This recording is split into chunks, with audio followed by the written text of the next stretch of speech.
How you doing, guys? Welcome back to Ultimate Airgun Reviews. Today we are joined by my idiot cat, and we're going to be doing a tabletop review of the Sig Sauer 1776 We the People 1911 handgun. I actually had this gun since April of this past year. I got it for my birthday. And I have to say this is a really neat gun. It's a great replica of an actual 1911. A lot of the features are exactly the same. The sights are extremely accurate, as with any other real 1911. If you know anything about guns, you know that 1911s are really accurate. Yeah, and just a lot of the features are really cool. Very similar to the actual gun. The slide will lock back. The hammer is working, which I think is very good for replica air guns.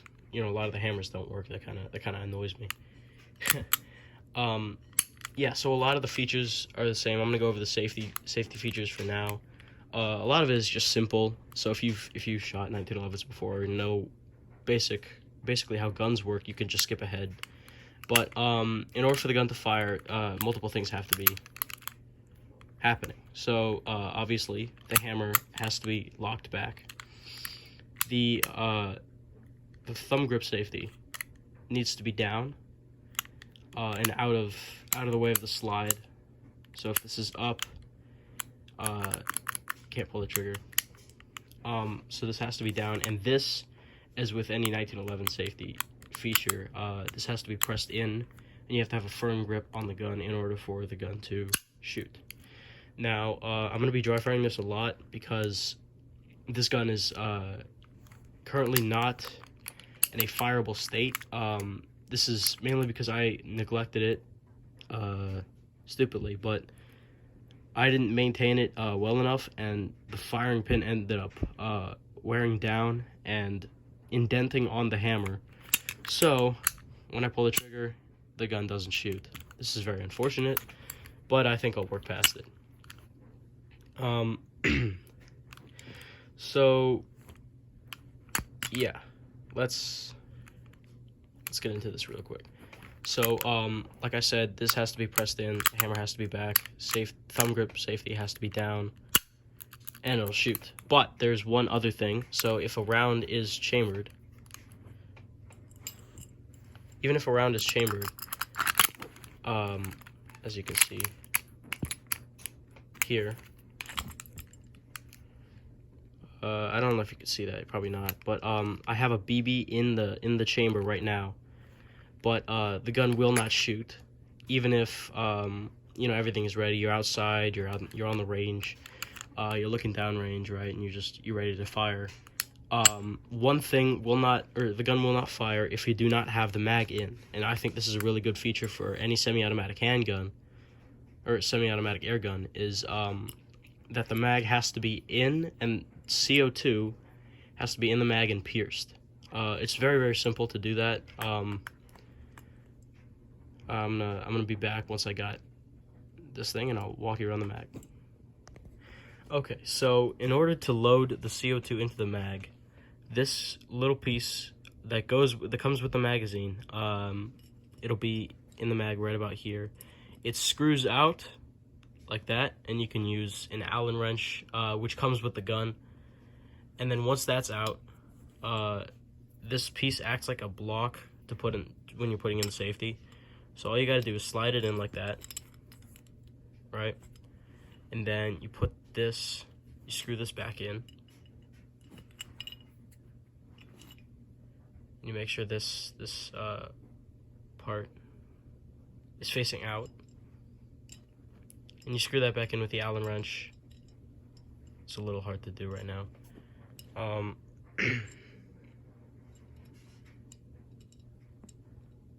Anyway, so once you've got that in, like that, you'll take your Allen wrench, and you'll just spin it counterclockwise until it gets stiff. And then what you want to do is you want to do this one quick motion. I can't really show you because I'm filming with one hand. But what you're going to want to do is you're going to want to take the Allen wrench and you want to grip the magazine firmly, but make sure that your hand isn't touching the CO2 canister, kind of like this. But grip it tight. And with the other hand, you take the Allen wrench and you twist it really, really fast. And you're going to hear like a pierce and a hissing sound. It's going to come. That's just the CO2 being pierced. You just keep turning that until the hissing stops, and then you should have a fully pierced CO2. And then take this. And then once your CO2 is pierced, you can load the magazine, which is pretty self-explanatory, but I figure I might as well just go over it anyway. This gun takes 4.5 millimeter BBs. This is not airsoft. Yeah, but they take 4.5 millimeter BBs, and the gun will come with a little pack, but I suggest buying more for obvious reasons. Anyway, so you want to take your thumb right here, and you're gonna draw it down slowly, and then if you lean it forward, it'll kind of catch like that, and you want to tilt the mag down. Take some BBs here, and there's going to be a little hole right in the mag like that, and you're going to want to feed the BBs in through that hole, but make sure that the mag is tilted down so the BBs don't get jammed in the spring.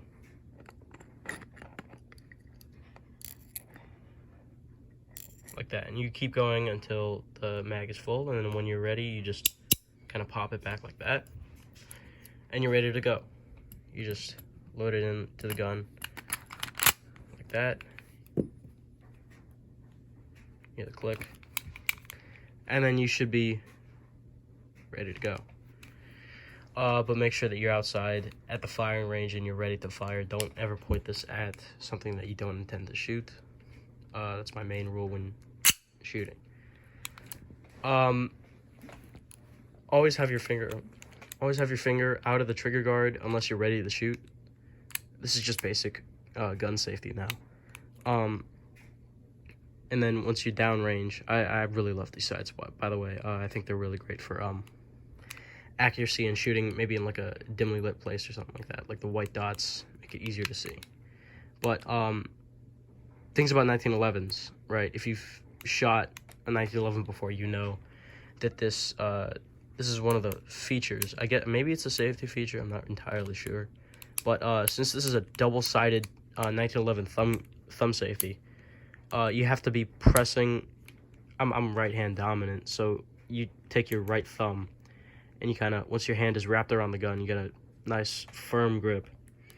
You rest your thumb on the thumb safety like this when you're shooting, but make sure that your hand is out of the slide, so when it kicks back, it doesn't like cut you or anything. But yeah, one of these features that makes this pretty realistic, one I love, is it's a blowback CO2 pistol. So the slide will fire, and it'll keep coming back as you shoot it. And then it'll lock back once you're out of ammo.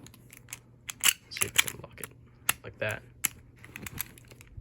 Once you're all done, you'll see the slide, it'll lock back. You can eject the mag, and then you can take your time, load the new one. Restock on CO2 if you need to. Load it back up and you're ready to go.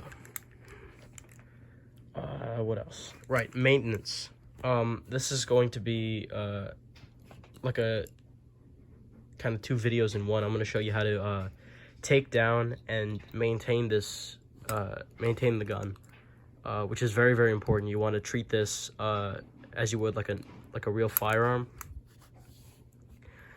For obvious reasons, these things are pretty powerful, but also when it comes to maintaining them, you want to make sure that they're cleaned on a regular basis. You want to make sure that all of the parts are working properly. You know, make sure that the hammer doesn't get indented by the firing pin, for example, and just all around, just make sure that this thing gets proper care. So I'm gonna show you how to do that. First, you want to kind of pull the slide back just a little bit, and I wish I had hands free to do this. And then you're gonna want to take this button here and release the slide lock just a little bit, and move the slide back until this part aligns with the groove, and then you want to push this out, and there should be a little thing that you can grab to pull this out. Let's put this to the side. And then once that's out, you take the safety off and just kind of push the slide off the main body part. Let's put this aside for now. First, you have the slide. You can take this apart further, which I have done for cleaning the barrel and the slide. But excuse me. I wouldn't recommend oiling this as often as you would like the actual barrel. But in order to oil the barrel, you gotta take this apart even more. So it's very simple. You just gotta separate these two parts from each other, and then bring this up, pull out the string or the spring, and then there's another part right here. Just pull that out, and then you should be able to push the barrel forward without too much restraint, and you can oil. You can get to all those parts that you need to. You can get inside the barrel, which collects a lot of dirt. And that's pretty much it. You might want to not oil the firing pin though, but just kind of, you know, make sure that the hammer doesn't get damaged too much. Don't dry fire the gun too much, because I think that's the mistake that I made. And then what you want to do is you want to make sure that it's facing up like this to put it back. Actually, I stand corrected. This part goes to the top of the barrel. This goes to the bottom, so it's going to be upside down like that when you're putting it in.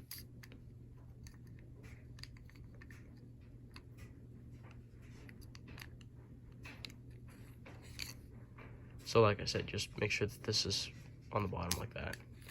You can slide it in, and then grab the string, and just kind of feed it back into that.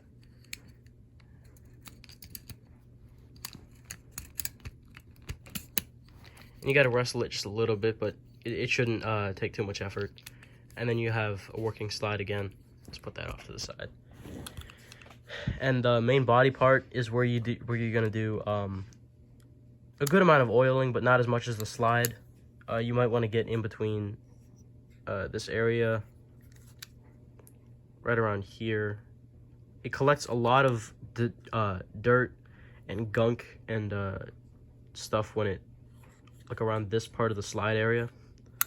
So you might want to get that really good. Get right under where the slide catch release will be, because as you can see, it'll rust. And then around this mechanism, that's the trigger. You want to have a nice smooth trigger. Around here is good too. Just this back area, like where the hand grip safety will be, just kind of along this area. And like that, just kind of like that. And then to put it back together is very simple. You just reverse the steps that you just did to take it apart. You're gonna want to put that groove from the slide into this groove right here, and it'll match up. It's very simple. Make sure the hammer's back, safety off.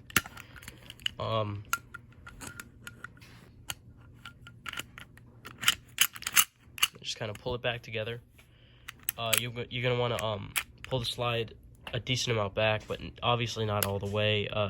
It's just like when you're taking it apart. But put this back in and then kind of pull it back until you can push it in again. And obviously this is easier to do with two hands, but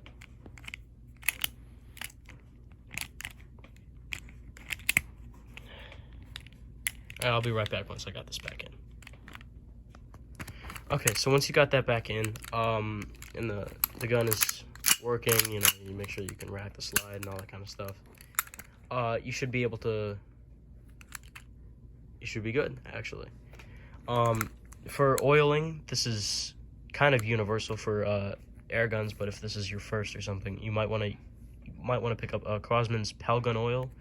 It's very cheap on Amazon. It's like $1 per tube, and this will last you like a while. I got two, maybe a year and a half, 2 years ago, and this is the second one. So these will last you a while. You don't need to oil the air guns as much as you need like actual guns, like maybe I'd say once every 2 weeks. Whereas if you have to oil the gun every time you're shooting it. So oil a real gun every time you shoot it. But oil this like a good amount of time apart from each other, but so you give time for the oil to like dry up, and you can shoot it in between like the cooling off period. Like if you oil it, I would recommend like waiting maybe like 5 hours until you're ready to shoot it again. But you can shoot it as many times as you want. You just gotta oil it a decent amount. I'd say about every 2 weeks. But yeah, that's all I have for this video. Make sure to like and subscribe, and share this channel with your friends, maybe if they're getting into air guns with you. These are really great for learning about gun safety and you know, learning how to shoot, teaching your kids. But most importantly, you know, treat this like you would a real firearm, because these have a good amount of power behind them. Anyway, thanks for watching, and Merry Christmas.